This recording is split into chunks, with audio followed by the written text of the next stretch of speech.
Hey, everybody. Welcome to the Daily BLP. Today is Monday, May 12th, 2025, and we are recording episode 34 for you. Lots of good information for you today. We're going to go over some really cool stuff that's going on with our business, Panacea Smart Solutions. Talk a little bit about the number 8 SMB technology trend for this year. Talk about playoff action from over the weekend for the NBA, and just round out the day with a little bit of how to get back into your flow after major life events cause some change. So let's get into it. So going to be a big week. Just a quick recap from last week. My business partner, Manny, was in Las Vegas. I would have loved to have been there, not for the fact that it was in Vegas. I'm kind of over that whole scene in my age now, but really good meetings with some opportunities there. So he came back, I think he had 4 or 5 meetings, 2 of which high quality, great leads.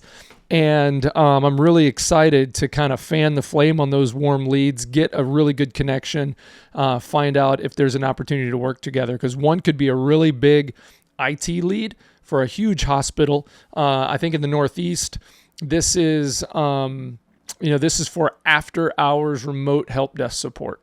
So word is their internal team is a little taxed, and they're not able to hire internal staff to work those second and third shift hours. And we just so happen to have a great team and a great office of people on the other side of the world that like to be awake when we're asleep, because we're awake when they're asleep. So other good lead is a revenue cycle management opportunity for a large and even growing larger cardiology group. So we're really excited to learn more about those. I'm excited to kind of get introduced to the people that Manny worked with and find out what next steps might look like in that case. So that's exciting. But coming to this week, we got lots going on this week. This is why, you have a great marketing team that Manish you've put together, and Manoj and Harshit and the rest of the guys I don't get to talk to near as much because they're not on camera with us. But I know everybody's working hard, and you grind and it feels like you're not getting anywhere, but you start to get somewhere. This is why you invest in marketing and sales and create connections with third parties to help you do the things that you don't necessarily have time to do or have the people to do. So, and we've spent a lot of money over the years and created relationships, had some fails, had some wins, but we're getting some good momentum, and this week is proof of that. So today, right after recording this show, I've got a 10 a.m. meeting from an inbound lead. So that would be from our team. Our team's doing a lot of work to create inbound leads, and that was a call that came in. Jamie got a hold of it. Jamie talked to them about our Scribe program, and they're interested. So we're going to do a discovery for that one provider for a possible Scribe.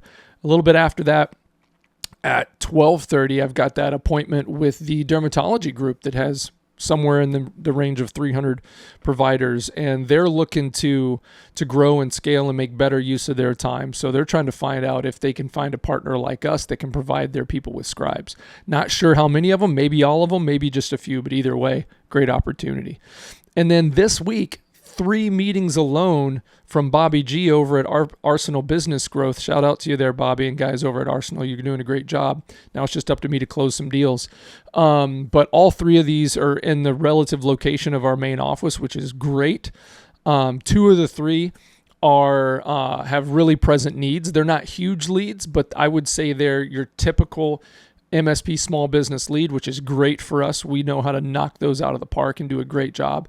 One of them is a huge opportunity if there is a lead now that I can uncover, or a need now that I can cover. But if not, going to try to create a good relationship, network, maybe keep in touch, find out if you have some procurement needs that maybe we can get them better pricing on in order to get a foot in the door and gain some trust there. So, and that's with a local school district.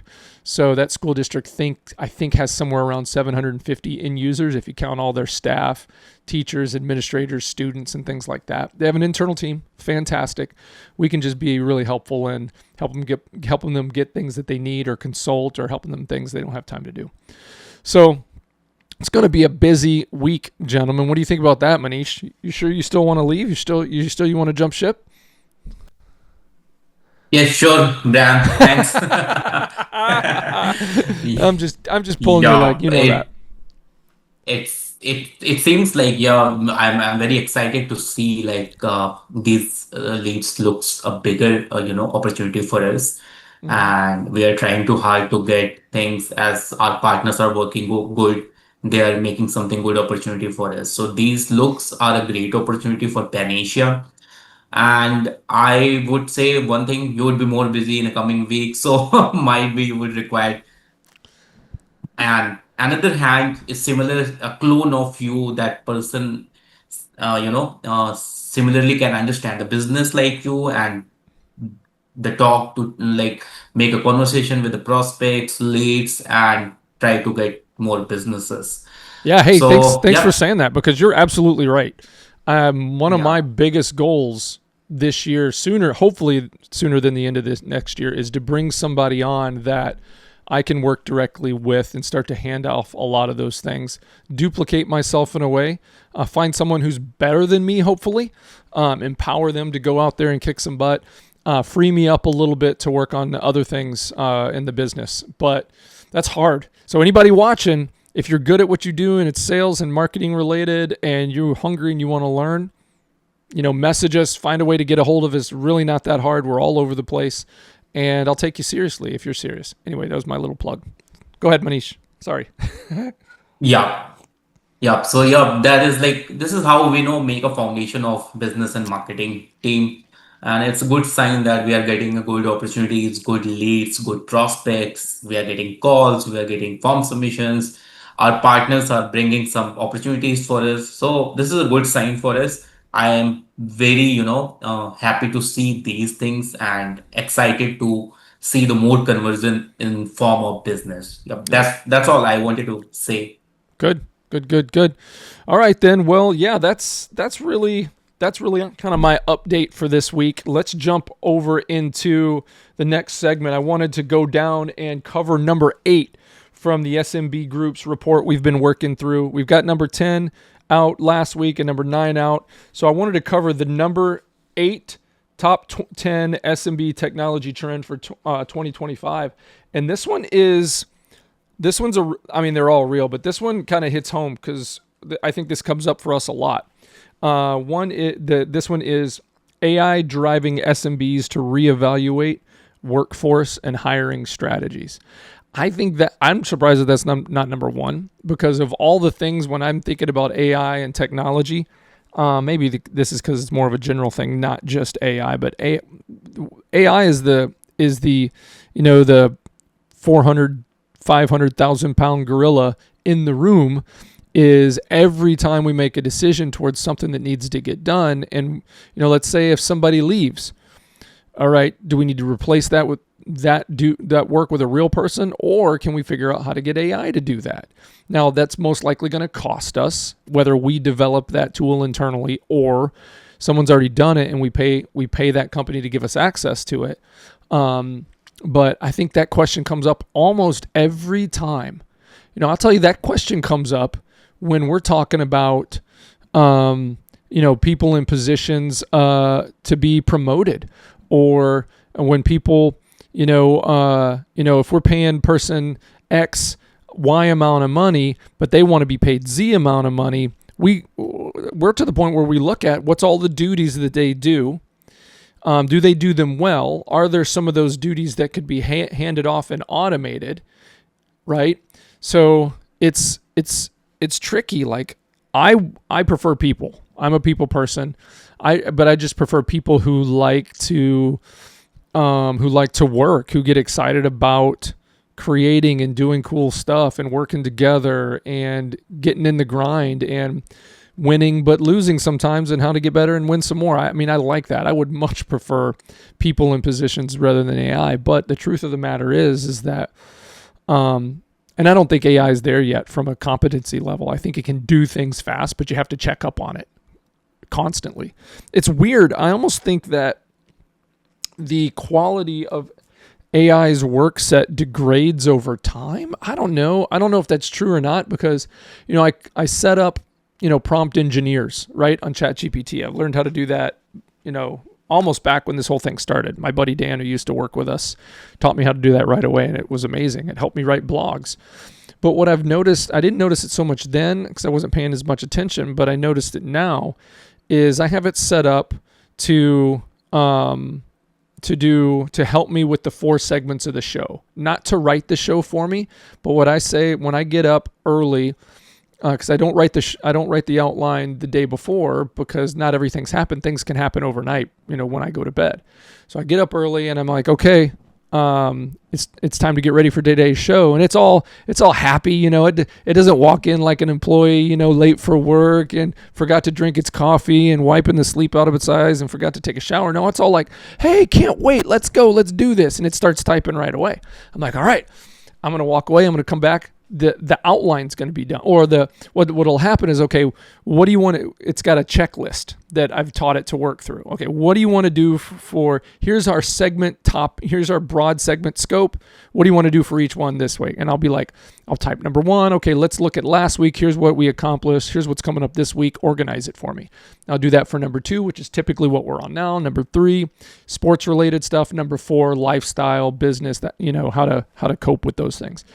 And I've found that it's slowed down, so I don't know if that's because more people are using it. Now, I do use a paid version. I use the premium version, so it doesn't cop out on those things. But I've noticed the last few days I really have to look over the results, because I said, okay, for segment 3, let's recap everything that happened over the weekend with the NBA and the playoffs. Talk about the results and news from those games. And then since we didn't have a show on Saturday and Sunday, I'm guessing it got confused. It wrote up the whole outline dating it May 9th. Like, I'm like, why would you date it May 9th? That was Friday. Today's the 12th. So I told him, like, hey, it's not May 9th today. It's the 12th. Oh, okay. And then it wrote it again. It still had the old games. It didn't have Friday night's games, Saturday or Sunday's games. And I'm like, what the heck? So I was like, okay, listen, there's been these many games there's been games on Friday night. There's been games on Saturday and Sunday. Can you look those up? Give me the biggest stories from those games and put it in the outline. It's like, sure, you betcha, sir. And then it does it, and it finally got it right. And it's still super useful. I can prep the show and be ready for you guys when you guys join early to get things ready. I'll have all that ready. It takes me less than 30 minutes. It would have taken me hours to write all that stuff. I'd be getting up at 4 or whatever. Instead of going to the gym, I'd be writing the show. So still helpful, but not dependable, I think, from a standpoint of hey, I told you to do something, do it right. You know what I mean? And people are like that too. Sometimes people, you got to go behind them, but eventually with people, over time, you start to be able to count on them. And what I don't know if this is true or not, could totally be conjecture, could totally be just a false observation. I don't know. But my experience thus far has been, you train it to do something. It's like it tells you, I got it. And I tell it to do it. It does it really well. I'm like, yes, finally, this is going to make life so much easier forever. And then a week or 2 later, it's like it's coming to work drunk and high. You know what I mean? It's like missing things, and it's like it forgets to do the checklist, and all of a sudden, if I don't remind it, now there's no promo scripts that I can read and get ready. And then I have to, okay, what are you doing? And generally with a good employee, right? A good person that works for your company, if you've done a good job of at least training them up front and working for them and you're paying them well and all those things, they get better over time, right? As opposed to, now some degrade if they're not happy in their job, and you can have that conversation, right? But most of the time, I'd say they get better over the time, right? So, but it's a real thing. What are the stats? So they surveyed small to medium-sized businesses recently. I think this is probably from January or February, maybe even March this year. This report came out. 27% said they're somewhat likely to reevaluate their workforce hiring strategies because of AI. 50% are neutral. 10% are very likely. 4%, I don't know. 25% very unlikely. 19% somewhat unlikely.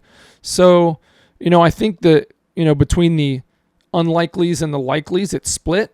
But when you take a whole SMB market's a huge market of businesses. There's a lot of people that work and live in those markets. When you're talking half of your companies are reevaluating the way they can hire, it can be a significant impact upon people's jobs.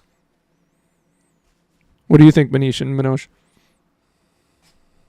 So, Brian, I recently today I faced a situation, and that was a very funny for me. I applied for my debit card from my bank. I wanted to track the location of my debit card. It says it delivered, but I didn't get that. Even I didn't get any call from the bank that your card is on your doorstep or something. So I called back on their customer support, and I found they have automated voice chatbots. They said, I am your customer support officer, and that is an AI. And they Yep. said, talk to me. What is your concern? I said, I want to track my debit card. I applied my debit card. My previous card was expired. And then I reapplied for my card. I want to track the location. It says on my internet banking, it says delivered, but I didn't get that. And it was keep repeating same thing. What do you want to update in your debit card? What do you want to update in your debit card? And it Oh, was I want like to punch through the after screen and choke you. yeah, after 15 or 20 minutes, I got like frustrated. What is happening with them? How these guys are in a banking sector, it's a bigger sector. How these guys are implementing AI without testing the things, how accurate they are in the Yeah. responding. And even there is no option where I can choose to talk and human. I can showcase my problem to them, like I'm facing this issue, I want to Mm-hmm. talk to you. There is nothing kind of thing. So what I have done, then I ended my call. I started to writing an email that took another 15 minutes. So it was a completely waste of my time. So I would say one thing: before implementing AI everywhere, we should get it checked, the quality check, how accurate it is, how it is responding. Because unnecessary, if we are implementing like a 50% with accuracy, it would be more painful to for the customers, consumers who are using your services, and Mm-hmm. it will be eventually a loss of business. Because I'm a kind of customer, if I get these type issues twice or thrice, I'll never use that service again. I'll shut down my bank account with that bank, Yeah. services. And that's what So I hope happens across the board, whether it's in our country, yours, or globally with the AI stuff. Is I hope it doesn't get implemented so fast across the board that the markets don't have a chance to perform and bear out whether or not they want them. Right?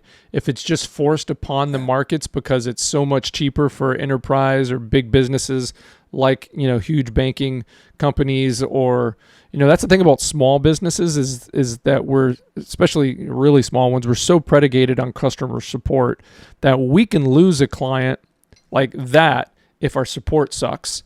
And it costs a lot of money to acquire a client.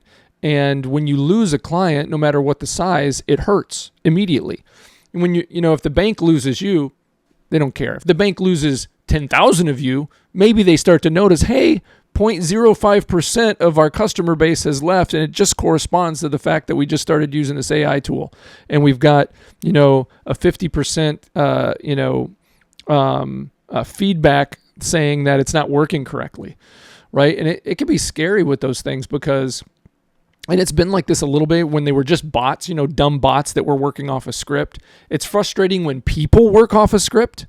That's the most frustrating thing, is when you have a person, right? And sometimes it's even harder to figure out if you've had a person because the AI voice technology has gotten so good. But when you have a person, and that person will only regurgitate the script that they know. They've only been trained to do that, and they've basically been told, if you don't, you could lose your job. Okay. And that is so frustrating. You want to just be like, man, you are a real person. Just help me solve a problem. You know what I mean?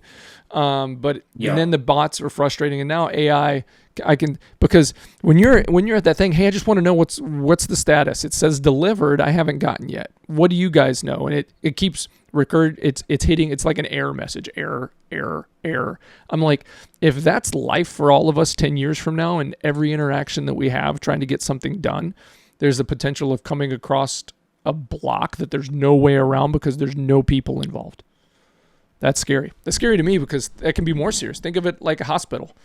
Think of it like the emergency room. You're trying to get in the emergency room and you're just talking to a bot or a screen or a robot in front of you, and they're like, and then you die. And then you die because you bled out, So anyway, just real quick, very good points, Manish. That was a great story. I'm sorry that you had to go through that, but yeah, that sucks.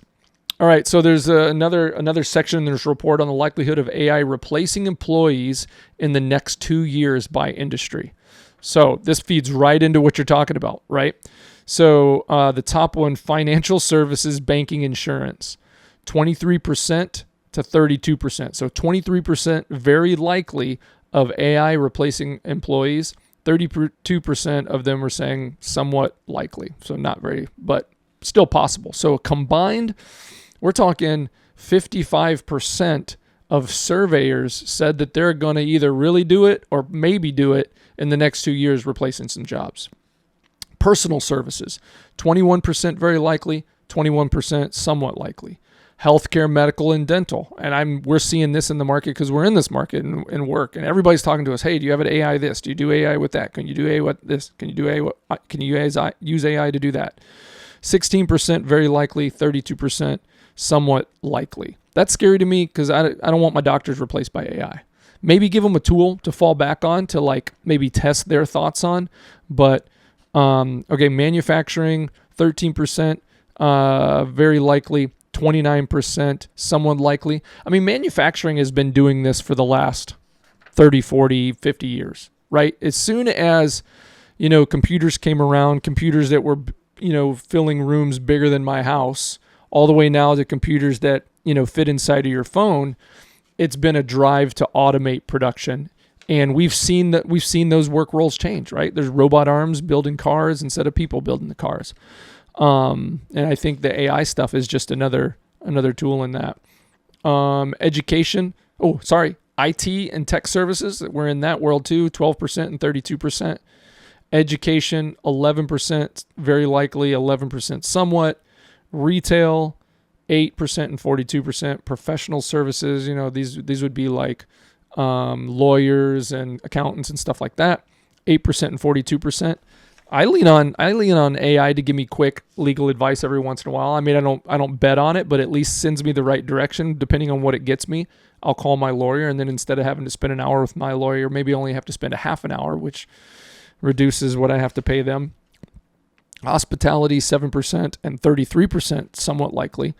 Wholesale distribution, 7%, 18%. Construction, real estate, 4% and 20%. So changes are coming.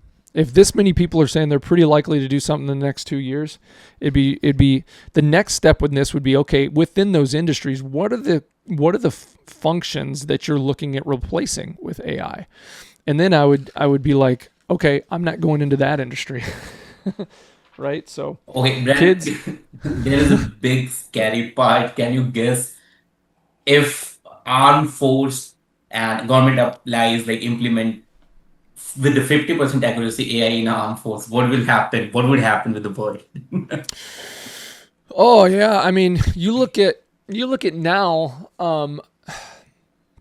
I hate war. I think weapons are cool because blowing things up looks cool and it's fun and I'm a Yep, guy. But war sucks. exactly. I think, technology makes, war machines more, I don't want to say this, cowardly and more callous to just killing.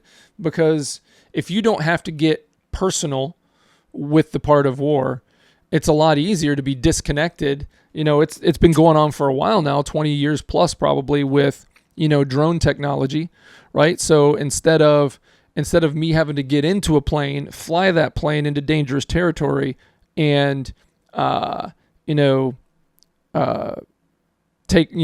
a mission, now I'm in a plane that's outside of danger or I'm somewhere else and I'm just flying a remote drone to hit a target, right? So that person flying the drone, I guess their disincentive to not doing a good job would be that drone getting shot down and worth a couple $1 million. But I don't think there's like shock therapy in the chair that says, hey, if you miss your target, you get electrocuted, or we're going to sit behind you with a stick and whip you every time you do a good job. It's a dude with a joystick. Now, skilled, trained, yep, So I don't know. I've never been in the military. I don't know how you train a person's head to think, hey, you're doing something real here. People could die when you drop that bomb from that drone. Or if you fly a kamikaze drone into someone's house or something like that. So it's happening now from a standpoint of being disconnected. The next step of disconnection is train an AI to do it. But if you train an AI to do it to someone else, what's to stop that AI from doing it to you if the program is corrupted? So then we're in Terminator 2, right? We're in Terminator. It's Skynet. Exactly. Watch out. That's what I was thinking. Yeah, it's watch out. It's scary. I mean, I think when you do, like, us as humans, and my belief is we were created, in the image of God, and God has the ability to create things that we can't even imagine. And as we progress in our abilities, we start to create things that we couldn't imagine days, weeks, months, years, decades, centuries ago, right? The thing like the thing that we can do now by flying airplanes and all this kind of stuff would have looked like magical dragons flying around in the air 2,000 years ago, or even a couple hundred years ago, right? Correct. So I think you got to be, just because you can do it doesn't mean you should do it. I think, and one of the hardest things I think we've seen throughout human history is our ability to stop ourselves from doing the things we shouldn't do just because we can do it. You know what I mean? So, boy, that got deep. That got deep quick, Manish. Man, that's philosophical and stuff, I think. Anyway, moving right along. That was a great discussion. Thanks, gentlemen. Moving along to a little bit of sports. What's been going on over the weekend? It's been Friday night, Saturday, Sunday night worth of games. What did my buddy pull up for me? I think it's on the bottom of the last page yep. Okay. So Friday, Cleveland and Indiana played, and so did the Nuggets and the Oklahoma City Thunder. On Friday, Cleveland beat the Pacers 126-104. Donovan Mitchell scored 43 points. That's a lot. And they closed the gap. So they were only down 2-1 in the series after that game. Denver beat the Thunder 113 to 104, and that gave them a 2-1 edge. And Saturday, Boston played the Knicks, finally got a win in Game 3. Boston won 115-93. Minnesota beat the Warriors by 5, and they took a series lead 2-1. And then last night, the Pacers, this is Indiana Pacers, beat the Cleveland Cavs 129-109. I thought it was going to be more. They were up by 41 points at halftime. They were up by more points than the Cavs scored in the first half, which was like an NBA record. They ended up pulling out, winning that game. Now they got the series. They're up on the series 3-1. Excuse me. And then with the Thunder and the Nuggets, Thunder beat the Nuggets 92-87. Strangely low-scoring game for those two teams, but the series is tied 2-2. I think the NBA is exciting this year. Maybe it's just because I'm paying more attention to it, but I haven't paid enough attention to watch all these games. Man, I wish I had time. That would be fun. But 4 kiddos, married, life, business, ain't no way that I can watch all those games. So I'm just gonna have to do the highlights. Maybe when we get to the conference finals, I'll take the step and jump in and watch those games, and then the finals. So we'll see. We'll see if I can make that happen. It would definitely probably be a better conversation if I could. Manish, Manoj, I know you guys don't have a whole lot to comment with the NBA because probably don't watch the NBA over there that much. Is basketball popular in India at all? Not that much. Not really. If I compare to the US, yeah, few people are like very small audience size for basketball in India. Yeah. In India, the only game is very famous, that is cricket. Cricket. Yep. Yeah. Cricket. And that's okay because you got to have your game. And I think cricket's a cool game too. I just need to learn more about it. Talk about a game that you need a lot of time to watch. Sheesh. Especially the major matches, right? Or those matches, what do they call them? They go on for multiple days. Or those aren't the major ones. Those are called, what are those called again? There is like a few formats in the cricket match, that is T20, ODIs, and test matches. So Test test matches are the matches is longs goes one, right? yeah, Yeah. that's a long format, yeah. Yeah. That Yeah. goes for the 5 days. Yeah, that's crazy. That's crazy. But hey, man, to each their own. All right, so let's wrap up the show with the fourth segment here. Just wanted to talk about because I'm starting to feel this myself. Had a major life event over the last month. My wife getting a major surgery. Rolling into that, it's stressful because someone you love and care about is going under the knife to do something that is strange to the body, which is pull something out and put something back in that doesn't necessarily belong there. But this type of surgery is very common. It's the person who did it is very good at it. And as far as we can tell right now, they did a really good job. The jury's still out, though. One of her legs might be a little longer than the other now. So we're not 100% sure about that because she's still going through therapy and kind of getting all those muscles strong and stuff. So we'll see how that plays out. But, we're a little over a month out from that, and she's doing better. She's walking around more, using a cane, and then, going here and there without the cane. So she can do a lot more that she's used to, which frees me up to do what I'm used to. Now I've got to kind of get back into that. I'm in this middle section about everything I go to do. I second guess whether or not I can do it because I need to know if Jen can handle things without me. So it's strange. That's just for me. We've all gone through major life events. Like, right, what are some of those? Buying a house is a major life event. Someone dying, having a child, changing your job.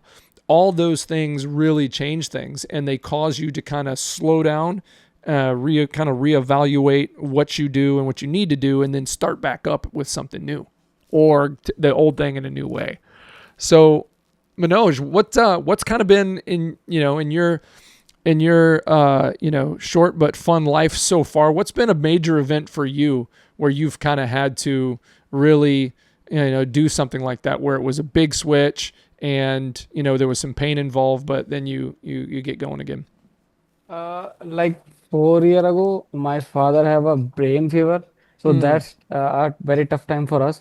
Basically, he is in ICU for around four like days, and like doctor, what are doctor doing?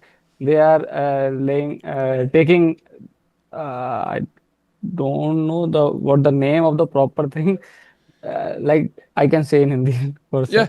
Sir जो प्लास होता है Okay. प्लास को क्या बोलते हैं sir pliers So plus he's saying up tissue in a brain that is called plus in here. I no don't no know what Oh. is the exact. The plus जिससे हम screw खोलते हैं Lakkar Okay, that is a screwdriver. या Screwdriver. you can say it's the screwdriver they what they are doing like they are opening my father's mouth using the screwdriver they are Oh, putting the Got screwdriver it. here and like pulling his mouth while prying it because open. Wow. yep. So we saw that, and it's a Fortis hospital. It's too big. Mm. And when we saw that, we told them this is not the thing which you can do this kind of thing with the patient in the ICU.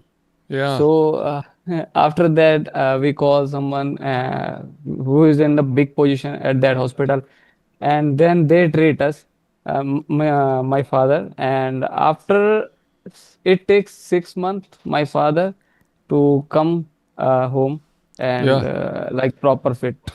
Oh, It's too harder for us, that must like have been financially. tough. Like 6 months without your father and all the things that he does, provides, and stuff. Is that Yep. so? How did what was it like for those 6 months where you didn't have him around, where he was at the hospital? Basically, that's my 12th, and that's time I'm in the 12th. It's too hard, like Yeah. between the hospital and the study and the school, and Yeah. then again the coaching. It's too hard. Not for only for me, from my whole family, like my mother who went to the hospital, and my sister, she is in 10th, and like it's very hard time that I Wow. saw. I'm sorry you had But to go through that. now, How's your now dad it's now? everything is happy. How is your father now? Good, good, good, He's good. good. Good. Good to Yeah. hear. Oh, praise God for that. Hey, Manish, what about you? So, yeah, in Respective of the pain points, so I have like a big, very bigger thing in my life. I lost my father when I was in my college, Wow. so that was a thing. That was a bigger event of my life, and I don't think that something is bigger from like more than bad, because I have faced like health issues. My family faced health issues a lot of time. My mother was suffering few years from depression Mm, after when my father lost his lives. yeah. Then yeah, this is what something that I went through, and then but some good things also happen in our life. We are five, brother and sisters, so two brothers, three sisters. Yeah.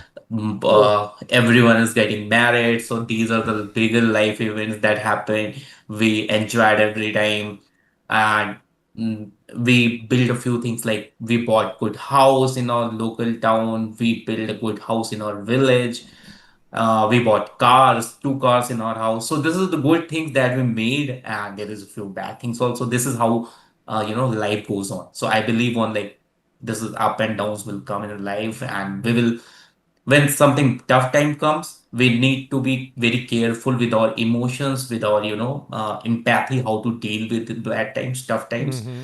and when you are suffering with the good times, you are getting money, you are becoming rich. So don't take it for granted, and don't always be grateful whatever you are getting from, because it, and don't be proud on something like I made this, and I am like superior, or I am the richer than Mm-hmm. someone. So don't compare. So that this is what I believe in life. So few good times, bad times is like a part of life. Yeah. Wise words. Well, sorry you had to go through that with your father as well, but it sounded like your family really banded together and, became stronger to accomplish things. So that's great, but definitely wise words. Things are going to be good. Yeah. Sometimes when it rains, it pours. Either you need the water or you got too much water. But stay humble, be gracious. Watch for others, give them care when they need it too. So. Fantastic, gentlemen. Well, this has been a good show. I think we should wrap it. We are a little bit over time. That's okay. Great content. I appreciate both of you guys. I appreciate everybody who's watching and tuning in. Hey, comment and stick around and look for new shows every day. We love seeing you. All right. Take care, everybody. Bye-bye.